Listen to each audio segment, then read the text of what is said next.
Why was the bloodiest crusade in history aimed not at the enemies of the faith, but at the richest Christian city in the world? How did a handful of merchants, perched on a collection of swampy islands, manage to bankrupt the thousand-year-old Roman Empire without firing a single shot? The answer is not found in chronicles of kings or in the annals of war. It is written in the hidden ledgers of Venice, in invisible ink, signed with the cold logic of profit. The story begins not with a call to arms, but with a calculation of debt. It is a story of the world's first and most successful predatory corporation, a republic that viewed empires not as rivals to be conquered, but as assets to be stripped. This is the genesis of a power that would learn to wield debt as a sword, information as a shield, and human vice as its most reliable currency. This is the story of the Black Nobility. In the year 1202, a great Christian army assembled on the shores of the Lido. Thousands of Europe's finest knights, burning with righteous fervor, prepared to sail for Egypt to reclaim the Holy Land. There was just one problem: they were broke. They had contracted with the Republic of Venice to build and provision a fleet of 500 ships, a staggering logistical feat.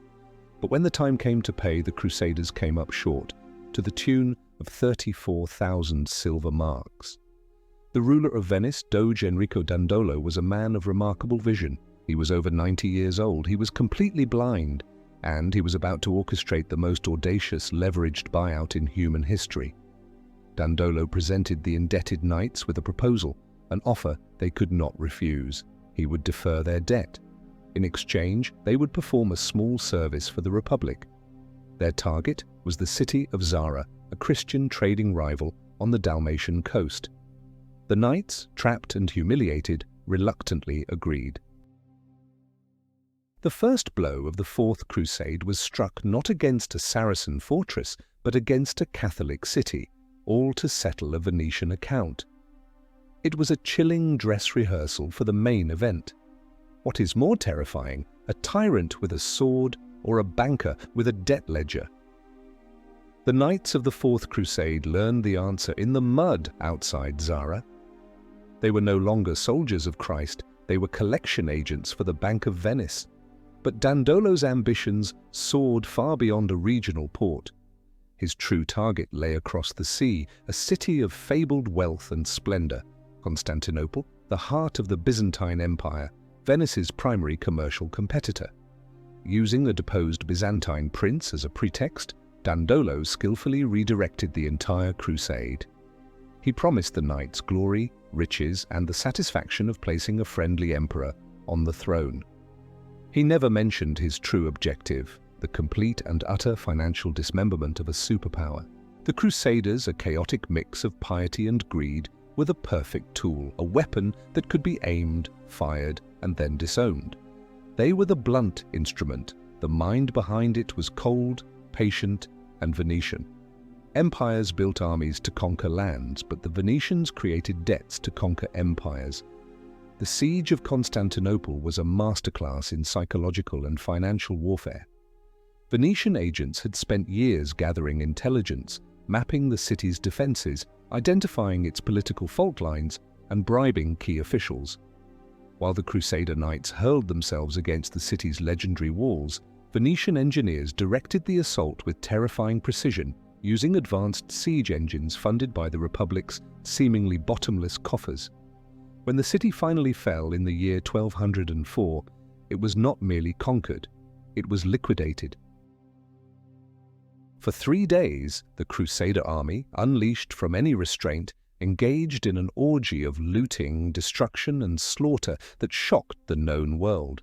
They tore down statues of bronze for scrap metal, stripped gold from the altars of Hagia Sophia, and butchered citizens in the streets. But while the brutish knights fought over silks and trinkets, the Venetians executed a far more surgical operation. Their teams, guided by detailed manifests, did not loot randomly. They systematically secured the city's most valuable assets. They seized the imperial treasury. They took control of the harbors, the warehouses, and the guild headquarters. They confiscated shipping manifests, trade contracts, and most importantly, the empire's census and tax records. The famous bronze horses of St. Mark, ripped from the hippodrome and shipped back to Venice, were not mere trophies of war, they were a declaration of a hostile takeover. Venice now controlled the terminal points of the Silk Road. It held the trade monopolies that had been the lifeblood of the Byzantine economy. The Crusaders received their share of the plunder, enough to pay off their debt, and return home with tales of valor. But Venice took the prize that truly mattered. It took the entire commercial infrastructure of its greatest rival. The sacking of Constantinople was not an act of faith or fury. It was the birth of a new kind of power, a power that understood that true dominion is not about owning the land, but about owning the debt that rests upon it. They had seen firsthand how an empire, drowning in opulence but crippled by poor financial management, could be brought to its knees. They had watched Byzantine emperors debase their currency and take ruinous loans to fund extravagant wars and a bloated bureaucracy. The lesson was seared into the Venetian consciousness. The physical accumulation of gold was a fool's game. Real power, sustainable power, lay in controlling the system of exchange. It was the difference between being a pirate who buries treasure and being the banker who finances the pirate's ship, insures his voyage, and then takes a cut of his plunder, all without ever leaving the counting house. The greatest treasures they brought back from the smoking ruins of Constantinople were not jewels or relics. They were ideas. They were the sophisticated Byzantine methods of tax collection, of state administration, and of financial record-keeping. These were the raw materials from which Venice would forge its most enduring weapon, the modern financial system. The knowledge of how to control mines and markets was infinitely more valuable than 1,000 shiploads of gold. The plunder of an empire, they discovered, was a one-time event. But the systematic indebtedness of a state? That was an annuity that could pay dividends for generations. Back in the labyrinthine canals of their city, the Venetian patriarchs began to construct a machine of unprecedented power, a laboratory of capital. They started with the knowledge stripped from Byzantium and refined it with their own mercantile genius. They codified the practice of double-entry bookkeeping, a revolutionary technology that did for commerce what the telescope did for astronomy. For the first time, a merchant or a state could see its financial position with absolute clarity, assets on one side, liabilities on the other. It was a mirror for the soul of an enterprise, reflecting its health or its sickness. This simple accounting innovation allowed for the management of vast, complex operations with terrifying efficiency. It transformed commerce from a series of risky gambles into a predictable science. With this tool, the Venetians could analyze, predict, and manipulate markets on a scale previously unimaginable. They could see the hidden flows of capital, identify weaknesses in their rivals, and calculate risk with the precision of a master architect. But their true masterstroke was the institutionalization of public debt. Before Venice, kings and princes would borrow money from wealthy families in times of war, often defaulting on their loans and occasionally executing their creditors. It was a messy and unreliable business. The Venetians created something far more elegant and insidious. They established the first fondi, precursors to modern central banks. When the Republic needed money for a war against its arch-rival Genoa, it did not simply levy a tax. It compelled its wealthy citizens to lend money to the state. In return, these citizens received interest-bearing bonds, claims on future state tax revenues. This was a paradigm shift. The state's debt was no longer a private shame. It became a public asset, traded on a burgeoning market. A new class of citizen was born, the rentier, who lived not by producing goods or trading them, but by owning a piece of the state's future income. It was a brilliant, self-perpetuating cycle. Wars required money. Money was raised by selling bonds. The interest on these bonds required higher taxes. Higher taxes required a more efficient and ruthless state apparatus. And the entire system was managed by the same small group of elite banking families who were buying the bonds in the first place. The population was taught to see this debt as a patriotic duty, a way to invest in the Republic's glory. They did not understand they were paying taxes to enrich the very people who had lent the government the money to wage the war that necessitated the taxes. A sword can take a life. A debt can enslave a generation. This system transformed the nature of warfare. The long and bloody wars between Venice and Genoa were not just struggles for control of sea lanes. They were the world's first financial wars. They became a proving ground for these new weapons of capital. Venice could sustain longer campaigns, build more ships, and hire more mercenaries because its system for mobilizing capital was vastly superior. Genoa, relying on older, more direct forms of finance, was consistently outmaneuvered. The Genoese fought with ships and soldiers. The Venetians fought with balance sheets and bond issues. Every Venetian victory on the battlefield was preceded by a victory in the counting houses. The Republic created a permanent, institutionalized war machine fueled by perpetual debt. It had invented the fiscal military state, a model that would later be copied by Holland, Britain, and eventually the entire world. The citizens of Venice cheered as their fleets sailed off to war, unaware that the true chains of power were not being forged in the heat of battle, but in the cool, quiet chambers where clerks recorded numbers in ledgers. The management of this complex financial machinery required a level of social control and information gathering that was unprecedented. The ruling families of Venice realized that to protect their wealth and their system, they needed to know everything, not just about their enemies, but about their friends, their neighbors, and each other. The same cold, calculating logic that they applied to finance, they now applied to human beings. People, like commodities, had a price. Every man had a weakness, every woman a secret. Loyalty was a tradable asset, and fear was the most stable currency of all. They understood that the most dangerous threat to their power was not a Genoese galley or a Turkish army, but a single, inconvenient truth spoken in the wrong place. And so alongside their financial laboratory, they built another, darker creation, the world's first truly professional and totalitarian intelligence service. The financial ledger recorded the flow of gold. The secret ledger would record the flow of whispers, lies, and betrayals. This new apparatus would ensure that the Republic's true business remained strictly confidential. For in a world built on carefully constructed illusions of wealth and power, information was the ultimate commodity, the one asset that could never be allowed to fall into the wrong hands. What happens when a state becomes so paranoid that it begins to devour itself? The Venetian Republic decided to find out. In the year 1310, following a failed coup, the city's elite created a temporary committee to hunt down the conspirators. They called it the Council of Ten. The committee was never disbanded. It grew to become the true, unelected and secret government of Venice, a shadowy entity whose power was absolute and whose methods were terrifying. The Council of Ten operated outside of all laws. Its members were anonymous, its proceedings were secret, and its sentences were often carried out the same night. The victim's body found floating in a canal the next morning. It was the central nervous system of the Venetian state, a fusion of secret police, intelligence agency, and supreme court. Its sole purpose was the preservation of the Republic and the power of the oligarchs who controlled it, and its primary weapon was information.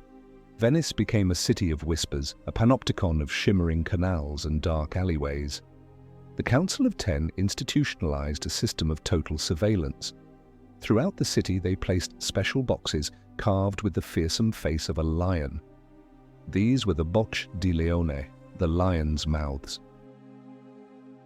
Any citizen could slip a secret denunciation into these boxes, an accusation against a neighbor, a business rival, or even a family member.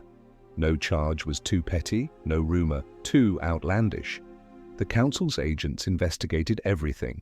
This system turned every citizen into a potential informant and sowed a deep and abiding paranoia that paralyzed any organized opposition.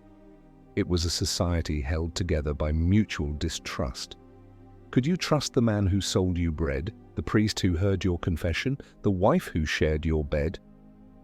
In Venice, the answer was always no. The walls had ears and the gondoliers had eyes.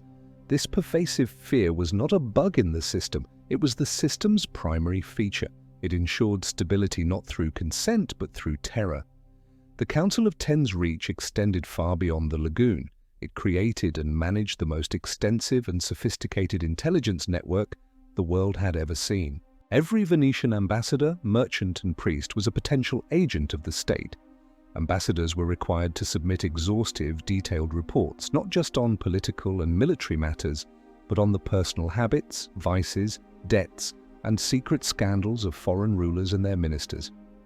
Venetian merchants, whose ships plied every known sea route, were debriefed upon their return, their commercial intelligence cross-referenced with political reports. Prostitutes in the city's famous courtesan houses were employed to extract secrets from visiting dignitaries. Even the church was suborned. Priests, hearing deathbed confessions, would pass on information of value to the state. This torrent of raw data flowed back to Venice, where it was analyzed, collated, and weaponized by the council. They knew which duke was in debt, which cardinal had a mistress, which general was ambitious. This knowledge allowed them to play the great powers of Europe against one another like puppets on a string. Poison became a routine instrument of Venetian foreign policy. The Council of Ten maintained a budget for assassinations and employed its own official poisoners. When a troublesome foreign leader or a diplomat who knew too much could not be bought or blackmailed, a subtle and untraceable dose of arsenic or belladonna would solve the problem. The Council's archives contain countless cold-blooded discussions about the costs and benefits of political murder, weighed with the same dispassionate logic as a business investment. They did not kill out of anger or revenge. They killed to remove obstacles, to sow chaos in a rival court, or to silence a threat to their commercial interests. It was foreign policy as pest control. In Venice, a whisper was weighed in gold and silence was often paid for in steel. This mastery of information and covert action gave the small republic an asymmetrical advantage over its much larger and more powerful neighbors. While kings raised armies, the Venetians quietly placed a well-bribed minister or a poisoned cup of wine. They had perfected the art of winning wars without ever fighting them, understanding that the most effective blow is the one your enemy never sees coming. This dark expertise would soon be turned upon the greatest power of the 16th century, an empire so vast and powerful that it threatened to eclipse Venice entirely. The stage was being set for a new kind of war, a war not for territory or trade, but for the very soul of Europe itself. The early 16th century saw the rise of a European superpower, the sprawling Holy Roman Empire under the iron grip of the Habsburg dynasty. Through a series of brilliant dynastic marriages, Emperor Charles V came to rule over Spain, the Netherlands, southern Italy, and the vast territories of Austria and Germany. His empire stretched to the New World, where Spanish conquistadors were plundering the gold and silver of the Aztecs and Incas. For the Venetian Republic, this was an existential threat. The Habsburgs threatened to encircle them, to dominate European politics, and most critically, to control the flow of bullion from the Americas, which could destabilize the financial system Venice had so carefully constructed. A direct military confrontation was suicidal. Venice, for all its wealth, was a gnat compared to the Habsburg elephant. A new strategy was needed, one born from the shadows of the Council of Ten. If you cannot defeat your enemy on the battlefield, you must make him destroy himself. The Venetians found their weapon not in an armory, but in a monastery in Germany, in the person of an obscure monk named Martin Luther. The Protestant Reformation, which began in 1517, was a genuine theological and spiritual upheaval.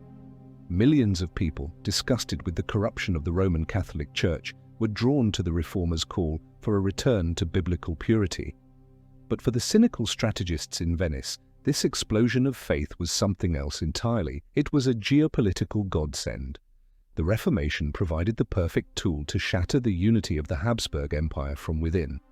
It was a self-replicating virus of dissent that could be nurtured and spread, turning the emperor's own subjects against him. The Venetian party across Europe, a network of agents, humanists, and sympathetic intellectuals, immediately went to work. Venetian printing presses, the most advanced in Europe, began churning out Protestant pamphlets and heretical texts, translating them into various languages and ensuring their wide distribution along their trade routes into the heart of Germany. They had learned that a printing press could dismantle an empire more effectively than a cannon. They offered safe haven to radical thinkers and heretics fleeing the Inquisition, turning Venice into a clearinghouse for subversive ideas. The Venetians played a masterful double game. Their diplomats in Rome and Madrid assured the Pope and the Habsburg Emperor of their unwavering Catholic faith and loyalty. They offered funds to the Emperor to fight the Lutheran heresy. But simultaneously, through covert channels and financial intermediaries in cities like Augsburg and Nuremberg, Venetian bankers funneled money and provided logistical support to the Protestant princes of the Schmalkaldic League. They gave them intelligence on Habsburg troop movements, helped them procure weapons, and advised them on political strategy. They fanned the flames of religious fanaticism on both sides, understanding that a divided Germany meant a paralyzed emperor. Their goal was not a Protestant victory, but a state of perpetual, low-grade conflict that would bleed the Habsburgs dry, distracting them and draining their treasury. What is the ultimate act of power? To win a war, or to orchestrate a war where your enemies annihilate each other while you sell arms to both? The Venetians chose the latter. The culmination of this strategy was the 30 Years' War, a conflict that ravaged Central Europe from 1618 to 1648.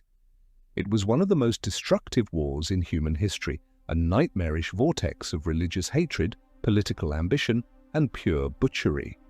Entire regions of Germany were depopulated, with civilian deaths estimated in the millions.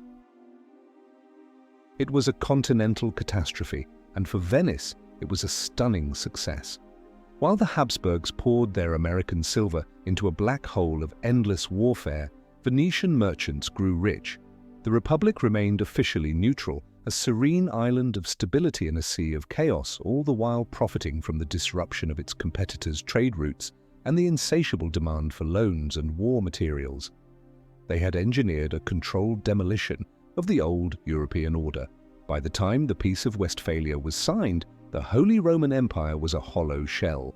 Germany was shattered into hundreds of tiny, bickering states, and the Habsburg dream of a universal monarchy was dead forever. Venice had survived, it had triumphed. But the world was changing. The focus of power was shifting from the Mediterranean to the Atlantic. The future lay with the ocean-going nations of the north. The Venetian oligarchs, ever pragmatic, knew that their model of power, so perfectly honed in the lagoon, now needed a new, more expansive home. It was time to move the headquarters. Do you believe a single idea can be more powerful than an army?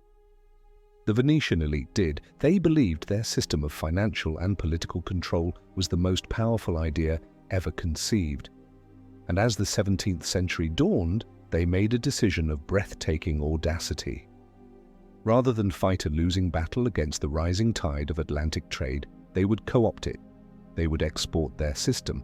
They would transplant their knowledge, their capital, and their philosophy of power into new, more vigorous host nations. It was not a retreat. It was a strategic metamorphosis, a shedding of the old skin of the Venetian Republic to reveal something far larger and more ambitious. It was the beginning of a process to turn the entire planet into a new Venice. The first phase of this grand project was the Dutch Gambit. The Netherlands, with its strategic location, its maritime prowess, and its Calvinist work ethic, was the perfect incubator. Venetian capital and financial expertise began to flow northwards into the burgeoning city of Amsterdam. The powerful Venetian banking families established correspondent relationships with their Dutch counterparts, transferring their advanced techniques of credit, public debt, and speculation. The Bank of Amsterdam, founded in 1609, was modeled directly on the Venetian system. It became the financial center of a new global empire. The Dutch Republic, like Venice, was a small nation of merchants and sailors, but it soon punched far above its weight. The instrument of its power was a Venetian creation perfected, the Dutch East India Company, the Verenigde Oostindische Compagnie, or VOC. The VOC was not merely a trading company. It was a state within a state, a private corporation with the power to mint its own money, negotiate treaties, maintain its own armies and navies, and wage war. It was the Venetian model of a mercantile oligarchy weaponized on a global scale.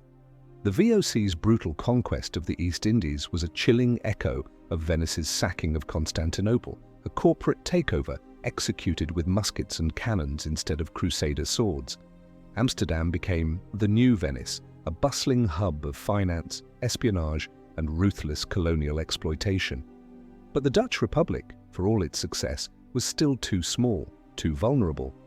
The Venetian strategists, now operating as a more diffuse Venetian party across Europe, had their eyes on a greater prize, England. An island nation, safe from the endless wars of the continent, with a growing navy and a dynamic population. England was the key. The process of capturing it was slow and methodical. Venetian agents and their allies in the English aristocracy worked for decades to foster the intellectual and political conditions for a takeover. They promoted republican ideas, stoked anti-Catholic sentiment, and used their financial power to create instability. The English Civil War and the execution of King Charles I, while not directly orchestrated by Venice, were seen as welcome developments that weakened the old monarchical order. The final move came in 1688 with the so-called Glorious Revolution. King James II was overthrown, and the Dutch prince, William of Orange, was invited to take the English throne. It was, in effect, a merger. The Dutch financial system, which was itself the child of Venice, was formally imported into London. The capstone of this entire project was the creation of the Bank of England in 1694. Like the old Venetian fondi, it was a private corporation given the right to lend money to the government at interest and to issue paper banknotes backed by that government debt. It was a system of perpetual debt, now institutionalized at the heart of what would soon become the world's largest empire. A small, unaccountable group of private financiers now controlled the money supply of the entire nation. The old Venetian families did not need to rule England directly. They had captured its financial soul. The headquarters of the Invisible Empire had moved from the canals of Venice to the counting houses of Amsterdam, and now, finally, to the City of London, the 1 square mile financial district that would become the command center for a new global order. Empires fight for territory. The new nobility built an empire of pure capital, one that had no borders and needed no walls. With its financial apparatus firmly in place, the new Anglo-Venetian system turned its attention to the next frontier of control, the human mind. The age of revolutions was about to begin, and they would be the ones printing the pamphlets. The 18th century, the Age of Enlightenment, is remembered as an era of reason, scientific discovery, and the birth of modern ideals of liberty and human rights. But beneath this glittering surface, a colder and more cynical project was underway. Having secured financial dominance in London, the Venetian party embarked on a new, more ambitious phase of its long war against the old order of Europe, the engineering of culture and ideology. If you can control what people believe, you can control how they act. The goal was to create and weaponize new ideas, liberalism, rationalism, materialism, that would act as intellectual solvents, dissolving the traditional bonds of religion, monarchy, and social hierarchy that held their rival powers, particularly France, together. It was a campaign of psychological warfare on a continental scale, fought not with armies but with salons, printing presses, and secret societies. From their base in Britain, they sponsored a network of influential thinkers, writers, and philosophers. Men like Voltaire, Rousseau, and the encyclopedists, while perhaps sincere in their own beliefs, found their work amplified and promoted by powerful patrons with a hidden agenda. Their critiques of the French monarchy and the Catholic Church were not just abstract philosophical exercises, they were precision-guided munitions aimed at the foundations of their primary geopolitical competitor. The Venetian system thrived on chaos and instability in other nations, and the new philosophy of radical skepticism and revolutionary fervor was the perfect catalyst. They created thought factories where new, destabilizing ideas could be cultivated and then disseminated throughout Europe. One of their most effective tools in this intellectual war was the burgeoning network of Freemasonic lodges. Originally guilds for stonemasons, these lodges were transformed into a continent-spanning secret society, a perfect vehicle for spreading Enlightenment ideals and recruiting influential agents from the ranks of the disaffected aristocracy and the rising professional classes. Within the secret, ritualized confines of the lodge, men could safely entertain ideas of republicanism and atheism that were treasonous in the outside world. The lodges became a shadow government, a parallel power structure that cut across national borders and social classes, all united by a common subversive creed and manipulated from the top by an unseen hand.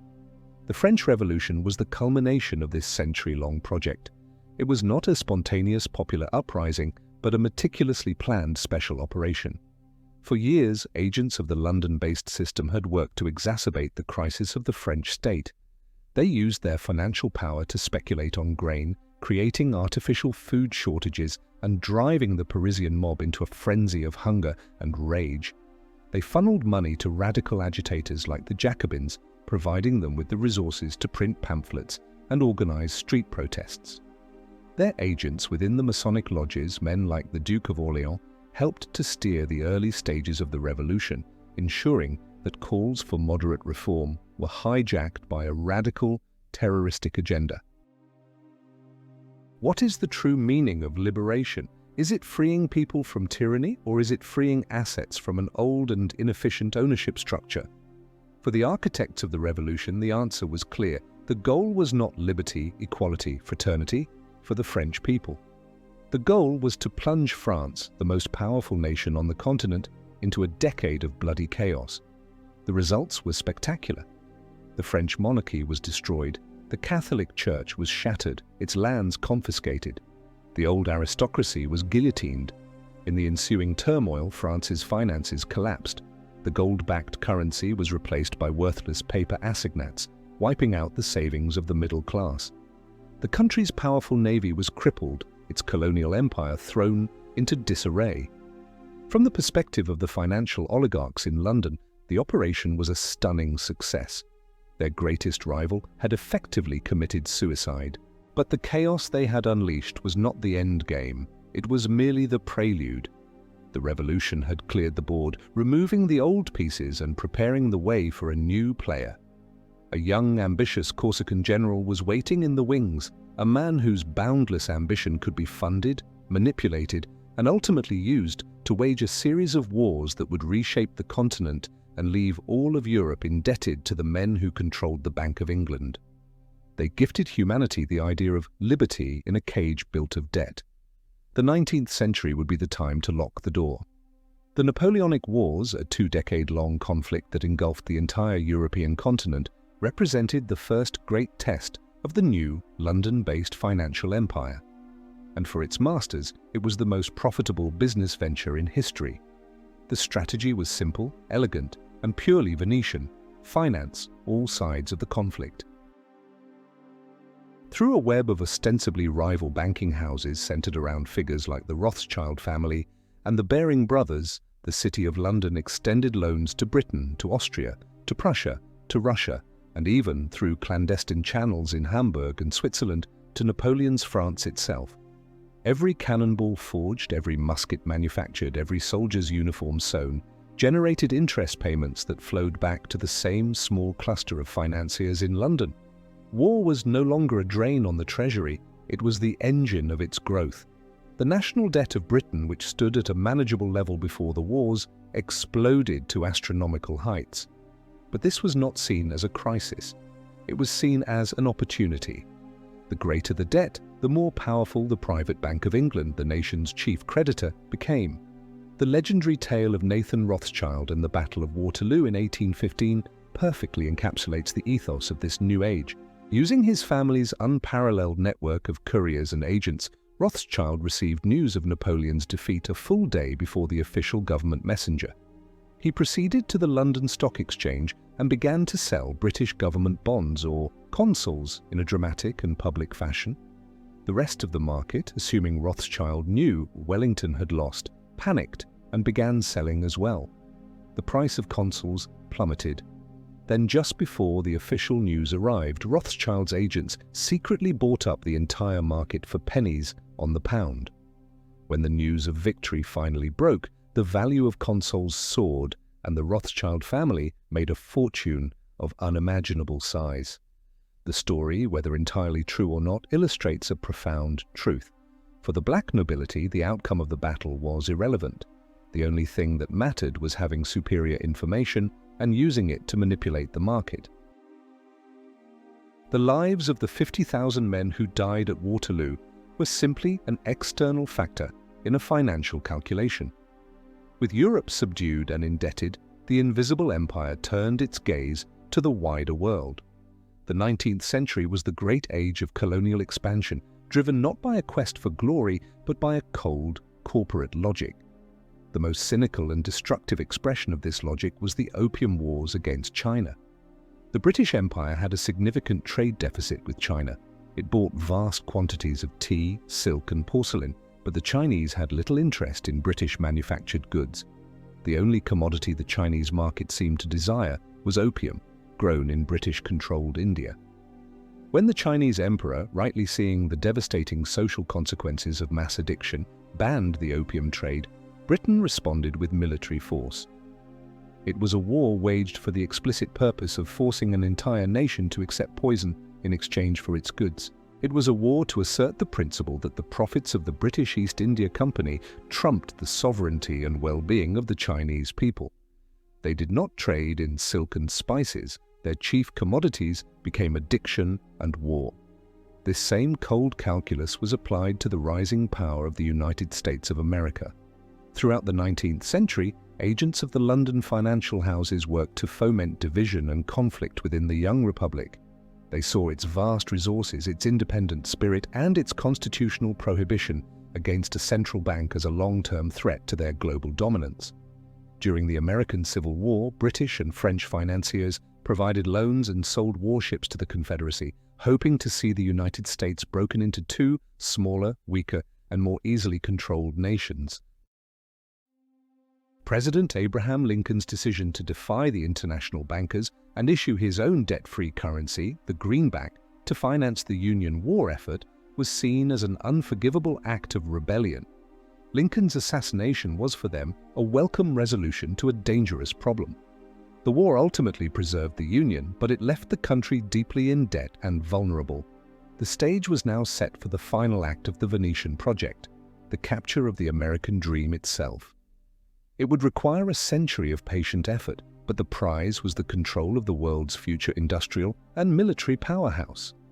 The conquest of America would not be achieved with armies or navies. It would be an infiltration, a silent coup executed not on the battlefield, but in the back rooms of Wall Street and the halls of Congress.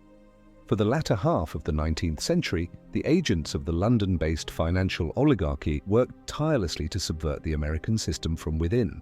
Powerful banking dynasties like the Morgans, the Schiffs, and the Warburgs, all with deep ties to the European financial establishment, acted as the beachhead. They used their immense capital to consolidate key industries, railroads, steel, shipping, into massive trusts, choking out competition and concentrating economic power in a few hands. Their ultimate goal, however, was not merely industrial monopoly. It was the prize that had eluded them for over a century, the creation of a private central bank in the United States, an American version of the Bank of England. The American people had a deep-seated and healthy distrust of central banking, viewing it as a tool of European monarchical oppression. Every attempt to establish such a bank in the 19th century had been defeated by populist presidents like Andrew Jackson. To overcome this resistance, the banking cartel orchestrated a series of financial panics, most notably the Panic of 1907. By discreetly tightening credit and calling in loans, J.P. Morgan and his associates created a financial crisis that brought the economy to its knees. They then stepped in as saviors, offering to bail out the system, all the while arguing publicly that the crisis proved the need for a centralized, stable banking structure to prevent future panics. It was a classic strategy: create the problem, then offer the pre-planned solution. What is a more effective form of control, a law imposed by force, or a change the people demand themselves, not knowing who wrote the script? The American public, frightened and confused, began to clamor for financial reform. The final plan was hatched in extreme secrecy in November of 1910. A small group of the nation's most powerful bankers, representing approximately 1/4 of the world's wealth, boarded a sealed train car in New Jersey. They traveled to a private resort on Jekyll Island, off the coast of Georgia. For 9 days, they met in secret, hammering out the legislation that would create the Federal Reserve System. The men present included representatives of the Morgan, Rockefeller, Kuhn, Loeb and Company, and Warburg interests. They knew that if their role in drafting the bill became public, it would never pass Congress. The plan they devised was a work of political genius. The new central bank would be called the Federal Reserve, to sound governmental, and it would be structured as a decentralized system of 12 regional banks to obscure its centralized control by New York banking interests. In reality, it was a private banking cartel, given a legal monopoly over the creation of the nation's money and credit. The Federal Reserve Act was pushed through a nearly empty Congress on December 23, 1913, just 2 days before Christmas, while most members had already gone home for the holidays. With the stroke of a pen, President Woodrow Wilson, a man who would later express deep regret over his decision, surrendered the financial sovereignty of the United States. The power to create money was transferred from the elected representatives of the people to a small, unaccountable committee of private bankers. It was the culmination of the long march that had begun in the Venetian lagoon centuries earlier. The most powerful and prosperous nation on earth had voluntarily placed the Venetian chains upon itself. A chilling footnote to this story lingers in the icy waters of the North Atlantic. In 1912, the year before the Federal Reserve Act was passed, several of the most powerful opponents of the central bank plan, including John Jacob Astor IV, Benjamin Guggenheim, and Isidor Straus, all died aboard the Titanic. While there is no definitive proof, the question has haunted historians ever since. Was the sinking of the unsinkable ship a convenient coincidence, or the final, ruthless move to clear the board? In 1913, America's war for independence ended. It had lost. Now, with control of both the British Empire and the American industrial machine, the Invisible Empire was ready for its greatest and most terrible project, the complete re-engineering of the world through global, industrial-scale warfare. With the financial systems of the world's 2 great Anglo-Saxon powers now under their control, the architects of the Invisible Empire possessed the tools to reshape the globe. The 20th century would be their masterpiece, a century of unimaginable violence and chaos that served a single, cold purpose: to demolish the last remnants of the old world order and erect in its place a single, global system of governance, a planetary Venetian republic. The remaining obstacles to this vision were the great, land-based, autocratic empires of Eurasia, the German, the Austro-Hungarian, the Ottoman, and, most importantly, the Russian. These were the last powers that stood outside the London-centric maritime and financial system. They had to be eliminated.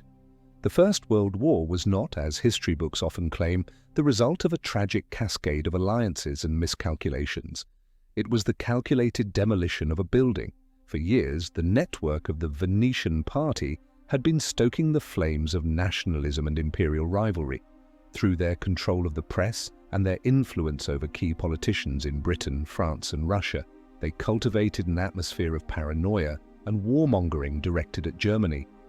The assassination of Archduke Franz Ferdinand in Sarajevo was merely the spark that lit a carefully prepared powder keg. The war was a financial bonanza for the international banking cartel. J.P. Morgan and Company, for instance, became the official purchasing agent for both Britain and France in the United States, taking a commission on billions of dollars of war materials. The war saddled every combatant nation with mountains of debt, payable to the same international financiers who had promoted the conflict. The outcome on the battlefield was almost secondary. The primary goal was the mutual exhaustion and bankruptcy of all the European powers. By 1918, the goal was achieved. 4 great empires lay in ruins. Their ancient dynasties were swept away, their societies shattered. The old world was a smoking ruin. But the most audacious operation of the war took place far from the trenches of the Western Front. In 1917, as the Russian Empire teetered on the brink of collapse, Wall Street bankers, through their intermediaries in Scandinavia, funneled millions of dollars to a small, obscure group of Bolshevik revolutionaries led by Vladimir Lenin and Leon Trotsky. Trotsky himself was even issued an American passport by President Wilson's administration to facilitate his journey to Russia. Why would the titans of capitalism finance a communist revolution? The answer is pure Venetian logic. The goal was not to promote communism, but to use the Bolsheviks as a virus to destroy the old Russian state and pull it out of the war. More importantly, it was to plunge the vast Eurasian heartland into a controlled experiment of chaos and terror, preventing it from ever emerging as a coherent industrial rival. The new Soviet Union, while ideologically opposed to the West, would remain dependent on Western technology and finance for decades, a manageable monster kept in a cage of its own making. The 20th century was the grand auction of sovereignty, and the price was paid in 100 million lives. The Treaty of Versailles, which officially ended the war, was not a treaty of peace. It was a business plan for the next war. The crippling reparations imposed on Germany were calculated to ensure its economic collapse and to foster a deep and lasting resentment that would guarantee future conflict. John Maynard Keynes, a British Treasury delegate at the conference, resigned in disgust, calling the treaty a Carthaginian peace that would make another war inevitable within a generation. This was not a mistake, it was the entire point. The interwar period was used to consolidate financial control, and through institutions like the Bank for International Settlements in Switzerland, financiers from Britain, America, France, and Nazi Germany continued to do business with each other right through the Second World War. That war, when it came, finished the job. It destroyed what was left of European power, shattered the British Empire, and established the United States, now fully under the control of the Federal Reserve System, as the undisputed global hegemon. The stage was set for the final phase, the construction of a new, supranational architecture of global control, an invisible empire for the new age. The smoking ruins of the Second World War provided the perfect justification for the final phase of the Venetian project. A traumatized world, desperate for peace and stability, was offered a new vision, a global order managed by enlightened, supranational institutions that would transcend the petty squabbles of nation-states. It was a beautiful promise, and it was the final perfect trap. In 1944, at Bretton Woods, the economic architecture of the post-war world was established. The International Monetary Fund and the World Bank were created, ostensibly to rebuild the world and stabilize currencies. In reality, they were tools to impose debt-based dependency on the developing world, forcing nations to adopt policies favorable to the international financial cartel in exchange for loans. The United States dollar, now severed from its last link to gold, became the world's reserve currency, granting the private Federal Reserve the exorbitant privilege of financing its global empire by creating money out of thin air. In 1945, the United Nations was founded in San Francisco. It was presented as a parliament of humanity, a forum for resolving disputes peacefully.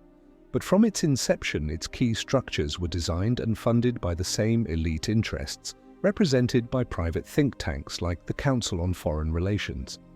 The United Nations provided the political and legal framework for a system of global governance, in which the sovereignty of individual nations would be progressively eroded and transferred to unelected, unaccountable international bodies. National governments were slowly being transformed from sovereign representatives of their people into mid-level managers, administering policies and directives handed down from above. The old Venetian Council of Ten had been reborn on a planetary scale, its new headquarters not in a palace on the Grand Canal, but in the glass towers of New York and the discreet meeting rooms of Davos and Bilderberg. The latter half of the 20th century and the dawn of the 21st saw the perfection of new technologies of control, far more subtle and effective than the old methods of poison and assassination. The mastery of global media allowed the new nobility to shape public perception, to manufacture consent, and to define the boundaries of acceptable thought. Through the promotion of a globalized consumer culture, they fostered a society of atomized individuals, disconnected from tradition, family, and community, seeking meaning in the endless acquisition of material goods. A distracted, indebted, and demoralized populace is not a threat to the established order. What is the final frontier of control? Not the body, but the mind. Not the public square, but the private desires of the human heart. The financial crises of the modern era, from the Asian crisis of the 1990s to the Great Crash of 2008, are not accidents. They are controlled demolitions, mechanisms for transferring vast amounts of wealth from the middle class to the financial elite, for consolidating corporate power, and for justifying ever greater centralization of control. We now live in the world that was first imagined in the swampy lagoon of Venice 1,000 years ago. It is a world governed by an invisible empire of capital, an empire that has no single flag or capital city, but whose power is absolute. It is a system in which the illusion of choice between two political parties, between different brands of consumer goods, masks a profound lack of real freedom. It is a system that has perfected the art of making its chains invisible. The philosophy of the Black Nobility, born of cold mercantile pragmatism, has reached its logical conclusion: a world where entire nations are assets on a balance sheet, where human beings are resources to be managed, and where freedom is a carefully managed illusion. The old empires used iron chains. The new empire uses invisible threads of data and debt. Every click, every credit transaction strengthens the web. The choice is no longer between king and country, but between two futures. Which will you feed? The algorithm of comfortable servitude, or the spark of unpredictable humanity? Your decision is logged in more ways than you know. Write it down.